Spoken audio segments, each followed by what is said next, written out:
केटा हो आज पनि मुम्बईलाई नेपालले धुलो छुटायो। 183 को टार्गेट नेपालले दिएको थियो। 135 मा प्याकअप गराइदिएर 48 रनको नेपालले ठुलो मार्जिनले जित्यो।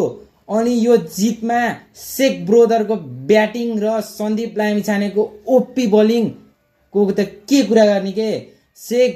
आसिफ शेखले 25 रन 16 बलमा लिटिल बिट सर्ट इनिङ थियो, तर उनको बल्लाबाट धेरै पछि राम्रो छोटो मिठो नक हेर्न पाइयो। अनि आरिफ शेखको त झन् केही कुरा गर्ने के केटा। 66 रन 42 बलमा 3टा चौका 4वटा छक्का केटा हो।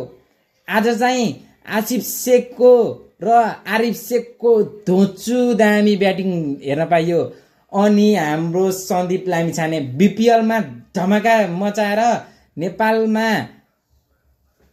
टिममा जुडेका सन्दीप लामिछानेको बोलिङ पर्फर्मेन्स त 4 ओभरमा 24 रन दिएर 3 विकेट केटा हो।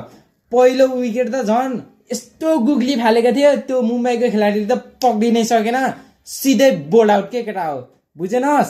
अब नेपालले के यस्तै मोमेन्टम वार्म अप म्याच अनि वर्ल्ड कपको ग्रुप स्टेजमा लैजाला त फलो गर्दै कमेन्ट है केटा हो।